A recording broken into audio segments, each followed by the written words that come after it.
Hi, welcome to our presentation of this draft titled Risk Factors for Depression in Medical Students at the Universidad Cooperativa of Colombia, Villavicencio campus, which will be done by the students Camilo, Taron, Rivero, Paula, Julieth, Peláez, Poveda, Martín, Alejandro, Agudelo, Rojas, and Samuel, Mauricio, Heberto, Poveda, Urrego. Executive Summary. This project focuses on analyzing the risk factors that are associated with the prevalence of depression in medical students.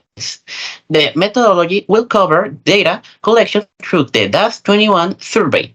Socioeconomic, emotional, and other variables that can trigger depression are evaluated. In the same way, it will seek to establish the relationship between depression and academic performance and to explore preventive interventions. Introduction. Depression is a mental health disorder with great relevance at a global level that affects various populations. In this case, an emphasis will be placed on university students, particularly medical students who are the ones who face challenges related to academic load and intense clinical situations. In the research, we will analyze the biological, psychological, and social risk factors that influence the prevalence of depression among medical students at the Cooperativa Universidad de Colombia. Let's start with the problem questions and objectives. That are the most common biology, physiology, and social risk factors for depression prevalence in the population of medical students of the University Cooperative de Colombia, Villavicencio campus. So, general objectives are identify the social, psychology, biological, and social risk factors that predispose the presence of depression symptoms according to the depression scales and instrument in medical students of the Universidad Cooperativa de Colombia, Villavicencio. Specific objectives are the determination of the presence of depression in medical students at the Universidad Cooperativa de Colombia Villavicencio campus and its relationship with identified risk factors. Proposed recommendations are strategic for the prevention and management of depression in the medical students of this instrumentation based on these risk factors. Conceptual framework. What is depression? Depression is the persistent exaggeration of habitual violence of standards. This illness lasts for several weeks or months. Level of depression. Depression is classified into the following levels. 1. Mild depression. 2. Moderate depression. And 3. Severe depression. Physiopathology. The pathophysiological theories of affective disorders and develop along the three main lanes of research. 1. Endocrine studies. 2. Neurotransmitters. And 3. Electrophysiological studies. And depression involves complete alteration in the function of the nervous system, neurotransmitters, serotonin, norepinephrine, and dopamine, and brain structures. The pathophysiological of depression involves a complex interplay between genetic, neurochemical, structural, and environmental factors that contribute to the clinical manifestation of this new disorder. Depression scales. The depression scale is categorized by the Hamilton scale, where the score reflects the severity of the patient's depression. The Hamilton scale uses a point from 0 to 52, where 0 is normal, and 52 is the most severity. Causes. There are many causes between the depression that we can find, but some of them are consume of drugs and alcohol, the anxiety, hormonal changes, stress, trauma, genetic factors, and neurosystems. Consequence. The depression can lead to many consequences that can present different for a person, but some of them of the most common are headache, sadness feelings, lack of appetite, fatigue, focus difficulty, and loss of hope. Risk factors.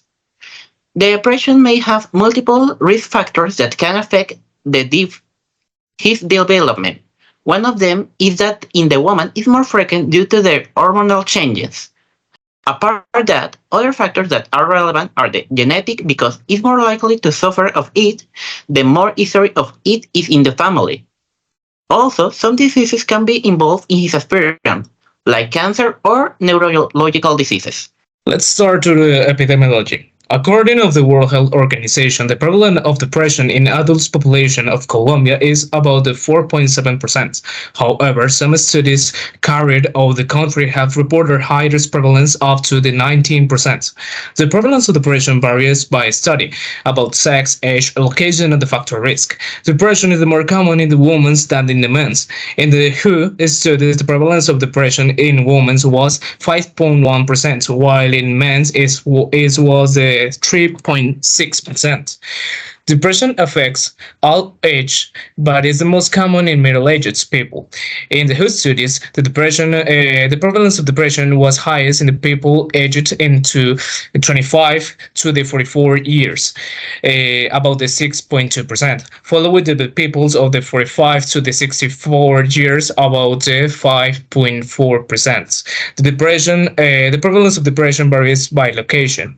In the WHO studies, the prevalence of the depression was more higher in urban areas, about the 5.1%, than in rural areas, that is the 4.3%. Well, relationship with chronic disease and physical condition. Chronic disease are those that last a long time or cannot be cured, such as diabetes, hypertension, cancer, asthma, HIV, arthritis, etc.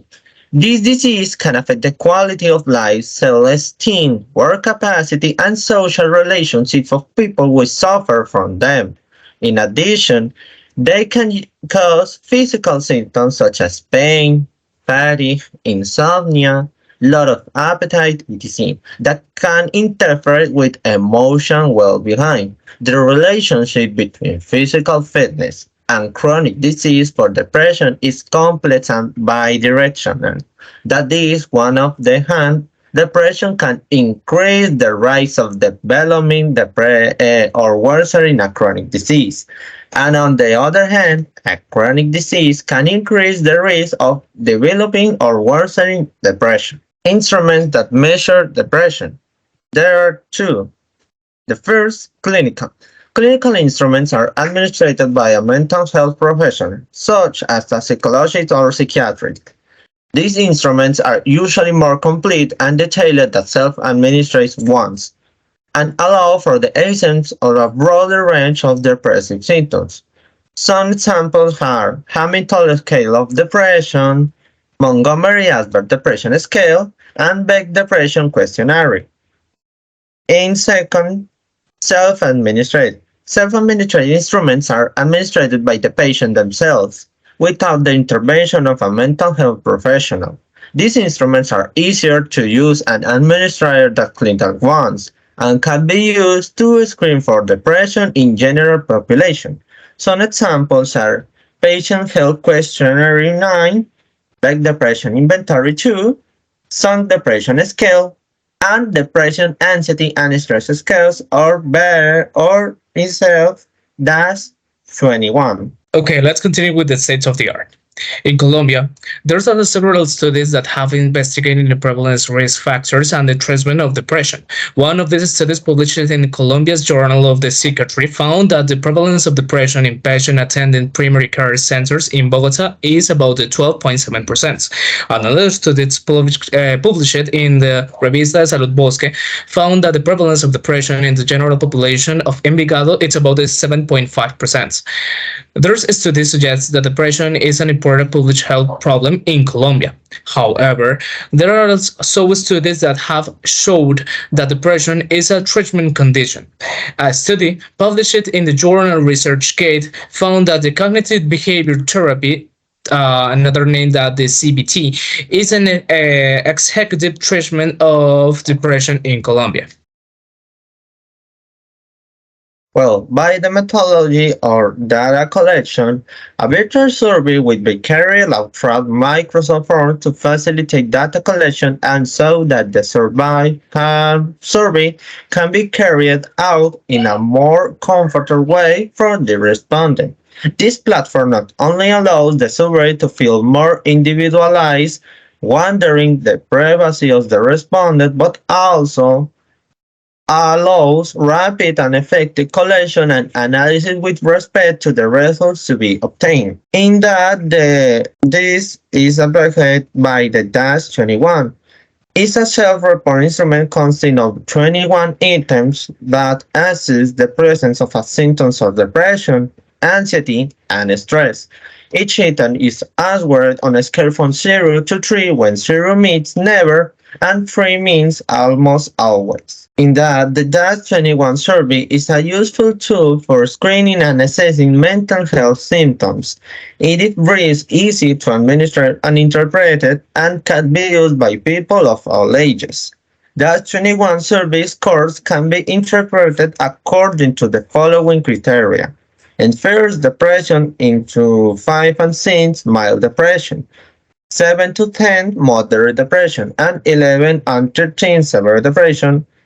14 or more, extremely severe depression. Anxiety, 4, mild anxiety. 5 to 7, moderate anxiety. 8 to 9, severe anxiety. 10 or more, extremely severe anxiety. And stress, 4, mild stress. 5 to 7, moderate stress. 8 to 9, severe stress. 10 or more, extremely severe stress. Discussion.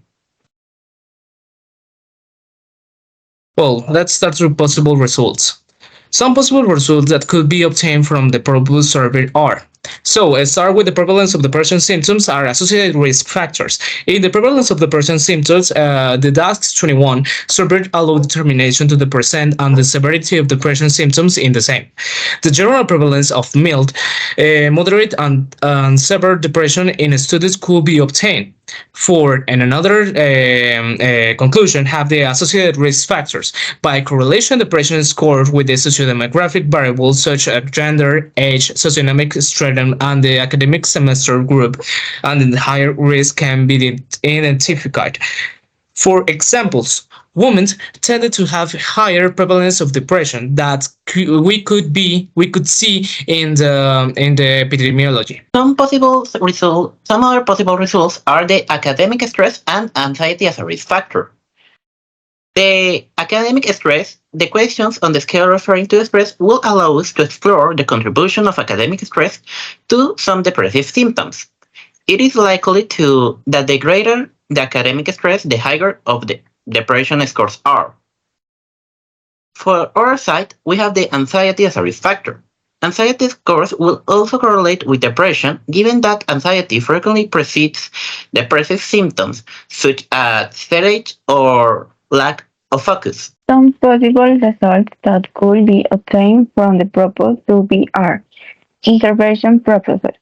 Based on the identified risk factor, preventive strategies could be proposed aimed at the most vulnerable group, such as programs for stress and anxiety management. Limitation. Based a cross-sectional study, causality could not be established.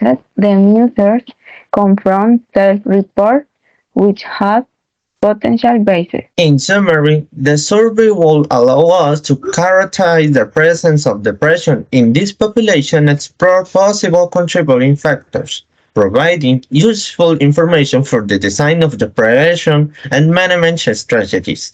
The results should be interpreted with caution given the limitation of the design. Although extensive data collection is expected, the ideal will be for the results of the survey not to be so negative. Since although the affirmative are key points to take into account. There is an expectation that the population to be studied does not have many risks of present factors of depressions, and that this is our reference about our work more references.